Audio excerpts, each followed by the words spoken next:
Red alert, guys, red alert. People are being told to go underground and shelter from a ICBM. All right, this is huge. What kind of world are we living in where people have to rush underground and, in fear that an ICBM is flying over them? And this is not in Ukraine. This is not in Ukraine. This happened in one of the biggest GDP countries in the world, one of the biggest economies in the world. This happened, right? So Japan, just earlier today, 12 to 24 hours ago, a ICBM flew directly over the northern part of the island, and people in cities like Tokyo and cities all over the country were told to shelter in place and go underground if you can. All right, this is very serious. This was unexpected too, all right? And North Korea has been doing these missile tests constantly, but they haven't done it over Japan like this in over 5 years, all right? So once again, just another check on the box. Now we have North Korea to worry about too, all right? And a congressional report was made, all right? Because everyone just pushes off North Korea like it's no problem. Like they have no resources, they have no money. Exactly. That's what makes them dangerous. They don't really have much to lose. All the people there are already starving and suffering. What do they really have to lose if they start a massive world war? All right. And there was a congressional report put out. 90% of Americans would not survive the first year after a North Korean EMP. 90% of Americans, all right? Because the EMP could be detonated over somewhere like St. Louis. This was the example I was giving, and essentially wipe out the power grid for all of North America, affect Canada as well. And it's saying 90% of North America, or 90% of the United States, would not make it within 1 year. 90%, that's hundreds of millions of people would not make it. So this is serious. This is something we need to be ready for, guys. North Korea offered Russia just a few months ago, I believe, 300,000 troops. They offered 300,000 troops to replenish their, troop supply and to send them to Ukraine. All right.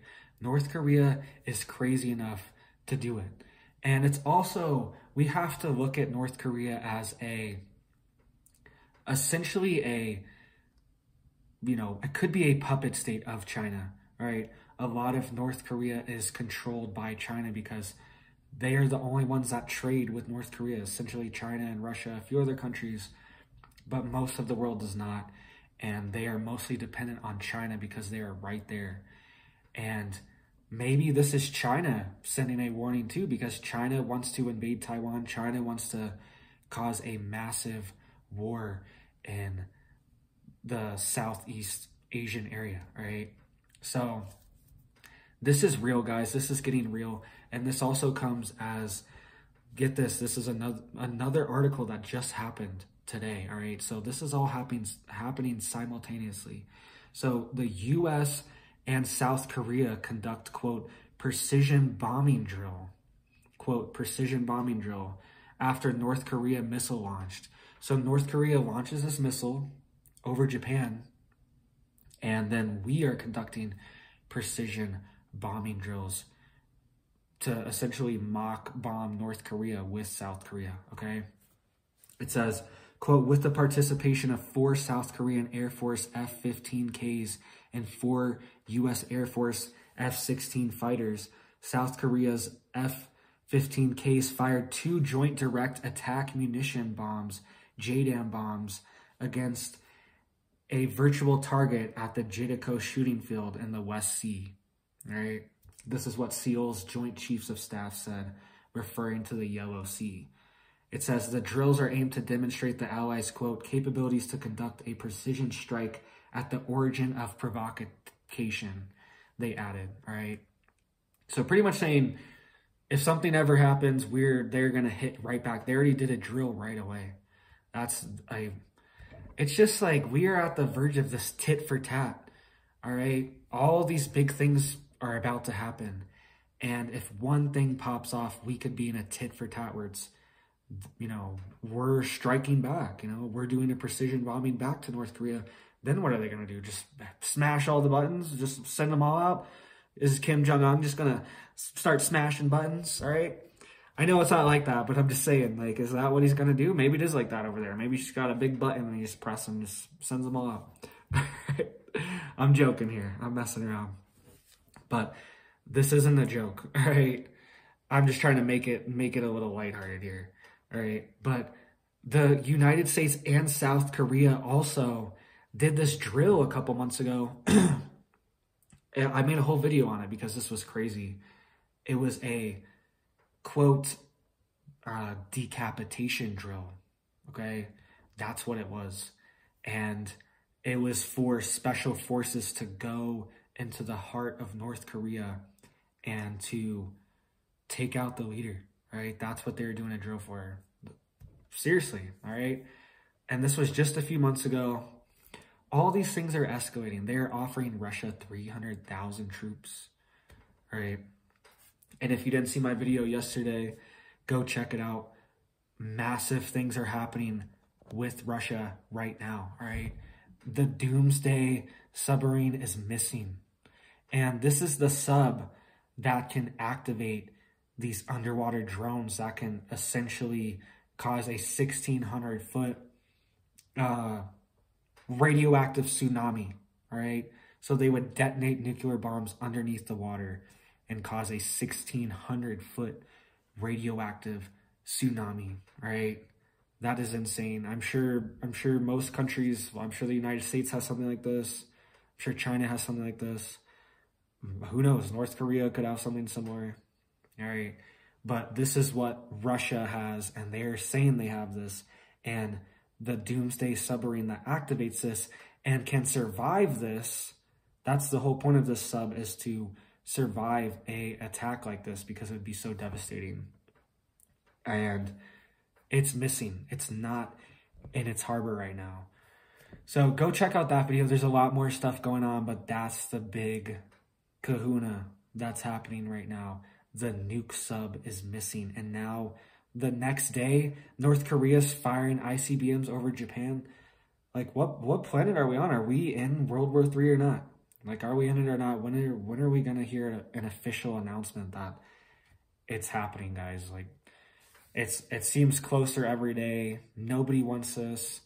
Let's hope this doesn't happen. Let's pray this doesn't happen. Because that's all. What else can we do? There's really not much we can do. We don't have control over things like this. Sadly, at the end of the day, we really don't. And it could happen at any moment, all right? These people in Japan were probably like, their hearts were probably stopping, like, this is it. This is the moment. All this stuff's going on.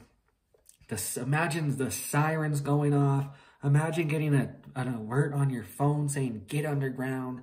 There's an ICBM over. Just imagine that. I cannot. That's eerie. That's scary. That's like, hairs are standing up on my arm from that, right? That's too much, right? So let's hope this world changes, all right? But I don't see it changing, honestly.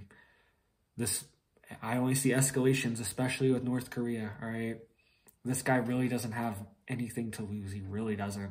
This could be his legacy, is to, you know, be the one that reclaims North Korea as a superpower or something. Who knows? He could spin it anyway. You never know how he could twist this into something good for him. Like, he has to do this. The media is so controlled in North Korea. People don't even know that these other countries even exist outside, all right? They don't even know anything that's going on. They probably don't know about the war. They probably don't know about anything that's going on. So they could easily twist it and say, you know, we're under attack and we need to, whatever, attack Japan, attack South Korea. Like, it could easily escalate. All right, so let me know what you guys think. What are you doing to get prepared? Make sure you get HEPA filters, all right? You can take iodine too. Iodine's important, but there's also other radioactive elements. You need a HEPA filter that can filter out radioactive particles. You need a carbon filter with that too to catch all the other stuff. So a HEPA and a carbon. It's tough on your AC system, but they have ones that fit your AC filter, and you can just put it right in there and it'll filter all the air flowing through your house, all right, and make sure it's clean and not radioactive or contaminated. Filters mold, viruses, all this stuff. Look up HEPA filters, all right, look them up. They're well known, but you can get them for your house, the AC. They're not the best to use all the time because they're rough on the airflow, but during an emergency, you definitely want to have them. So have those stocked up, guys, and let me know what you're doing. Let me know what you think about this North Korea thing. Like, this guy's a little nutty, all right? And thank you, guys. You have a blessed day.